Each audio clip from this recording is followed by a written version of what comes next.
I want to take a moment to discuss paradigms. A paradigm is how you look at something, okay? And this is critical, especially with trauma. It alone can make a difference between staying in the pain or creating a future. Two men both get their legs shot off. One becomes a drug addict, alcoholic, homeless person, and the other an Olympian gold medal winner. They both had their legs shot off. The paradigm of the overcomer, or the paradigm of I can't overcome, makes a difference. You see, one man woke up and says, I'm gonna live, I'm gonna get through this, I'm gonna push, I'm gonna do what it takes. The other guy said, I hate the world. I hate my life. I look at my losses, not what I have left. And the way they look at that situation can change their entire future and destiny. And I live in a military town. I see these guys. I see the homeless guy with one leg with a sign. I see the guy with one leg. Even this morning, I saw a woman in the pool with one leg swimming athletic pace. I see a man with one leg working out, training for events. So it's not what happens solely, it's how we look at what happens and how we choose how we're going to be in the story, our paradigm for ourselves, okay? And it is possible to heal regardless of his past, our present choices. And it's possible not to heal regardless of his past, our present choices, because healing is our responsibility. And it's our process. And triggers are part of what we have to walk through to heal as partners. And you'll navigate that. But the paradigm, even on how you look at triggers, can be hugely a factor, okay? Your paradigm will be a greater influence in moving you into your future than his choices. His choices caused the car accident. Who you become from that accident is up to you, okay? Now let's talk about triggers and the options you have in the paradigm. Then I'm going to share with you the varying paradigms and how you could use it to help yourself restore. See, triggers are going to be there in your life. Although probably most women see decreasing intensity and they become further apart, triggers can cause a lot of things, but how you view them, how you give yourself permission to interact with them, what behavioral paradigms and thought paradigms and emotional paradigms you use can make a huge difference in triggers. So I want to walk through these paradigms, and if you find one that maybe is the way you're looking at it, maybe you want to look at how you're looking, okay? And I know that can sound a little confusing, but sometimes if I'm looking at a problem only one way, I can step back and I can say, okay, what are 3 other ways to look at this problem? I come up with different ideas. Or if I consult other people on how they're looking at this problem, I get often several ideas. And I have been helped tremendously by looking at the paradigm and why am I looking at this way? What is my frame here? And if I broaden or small or make it rounder or throw it out totally, what would be some other ways of looking at this? And there's a whole lot in paradigm training that could help us in our thought life and regularly.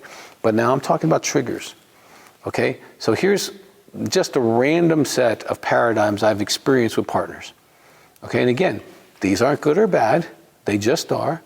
And before we even go down these, I want to first say, it's because you're in pain. It's because you've been traumatized. You wouldn't think or feel this way if you weren't in this car accident.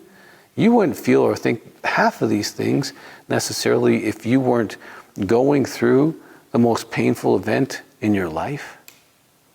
So these are coming from a compassionate place for me. They're not coming from a place of you shouldn't or shouldn't do this. But you should be aware of what your paradigm is. When I say the word triggers, what do you think about? How do you think about it? Because how you think about it, just like the man who got his leg shot off, is way more important than the leg being shot off. How we progress, the paradigms is the difference. Okay, so let's just go through a few of these, and if it resonates with you, evaluate it.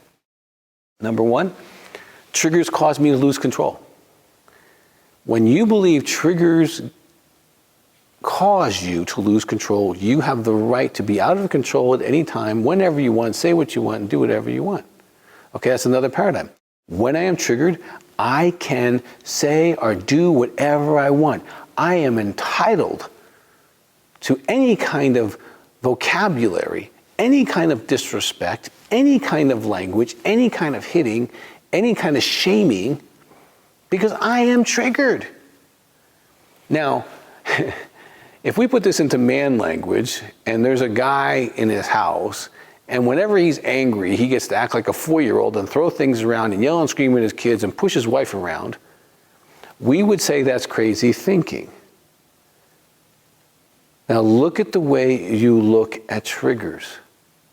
If it causes entitlement for poor behavior, you want to own that, you want to look at that. Now I'm not saying you're not in pain, but even in pain, we can evaluate how we behave.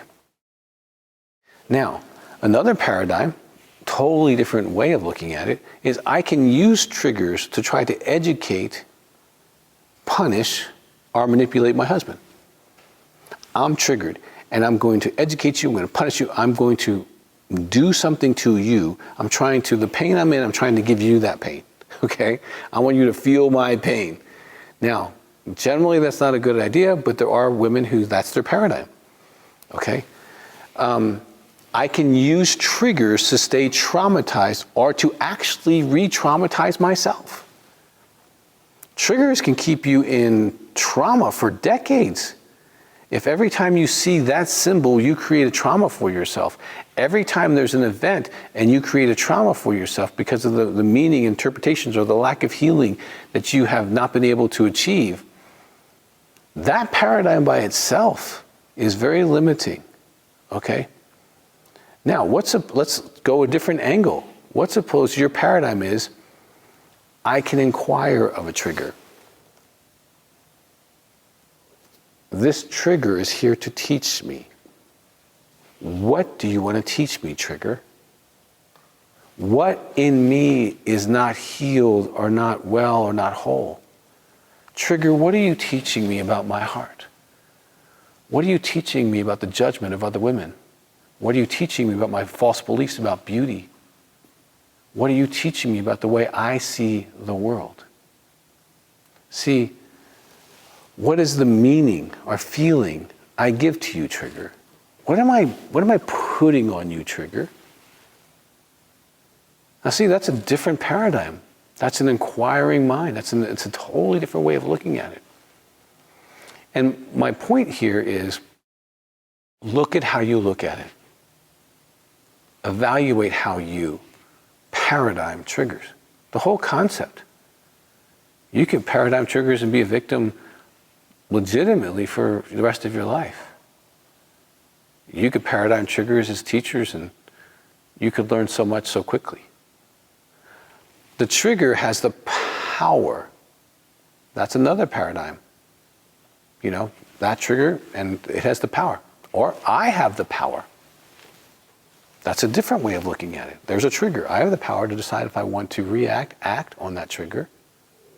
I choose to act. I want to give compassion to that woman because she is no threat to me. Her beauty is no threat to me, because beauty has no meaning. Okay? The trigger shows me myself, my feelings at the moment. Well, that's a different way. What's going on with me? Why am I feeling all insecure about her being in the room? She's not a threat to me. She's a precious woman. Okay? Triggers mean, okay, maybe something else. Maybe I look at it and I say, I am healing or I'm not healing. What's this trigger telling me? Take a moment and stop and think. And write down, what are the paradigms that you have been using when it comes to triggers? So you put yourself in a mindset, okay, there's a trigger. What do I believe? How do I respond? Do I have choices? Does it control me? Does it give me my value? Do I give a meaning to it or do I not give a meaning to it? I really would like you to recite them out loud once you understand your paradigms. Write down how you look at triggers. This is how I look at triggers. 1, 2, 3, 4. And share them with your support group. Share them with a sponsor. Share them with a person in your phone group. Share them with your therapist, okay? Now, I wouldn't necessarily share them with your husband because he's not triggered the way you're triggered. And he's not going to get it. Okay, but what you learn about how you think about this can be super helpful. Because I know I've helped ladies pause and say, okay, now how are you thinking about this? Why are you thinking about it in that way? Where does that thought come from? Can you change it? Do you have power to decide how you think about a trigger? Well, of course, the answer is yes, you do, but how you choose to actualize that, that's going to be very unique to you. Now, since you can choose your paradigm of triggers, what paradigms for triggers do you want to use moving forward? Now, again, stop the DVD, recite out loud the things that you do think, and then write down what you want to think. And it may be a process going from one paradigm to another. I'm sure the man or the woman who lost their leg pushes really hard to be victorious in her thinking or his thinking. But they get there, okay? And as you walk through your unique journey, challenge your paradigms, evaluate your paradigms, evaluate what they give you permission to think and feel. Evaluate if they're evaporating your power or giving you power. Evaluate if they're evaporating your insight, exasperating your judgments, or are they expanding your insight? Are they softening your judgments? Your paradigms are producing the activity around a trigger. And these paradigms are interchangeable. You can take one paradigm, take it out, put another one in, stick it in there, and practice it for a while, because you might already have given your particular paradigm a lot of power, because it was easy to grab a hold of and easy to work, and it works in other areas. Okay, but if it's not working you towards healing, then your paradigm may be the problem in your trigger journey. So please, take this thought. If you have to watch this segment again, it's okay. But I want you to clearly understand, what is my choice of paradigm when it comes to triggers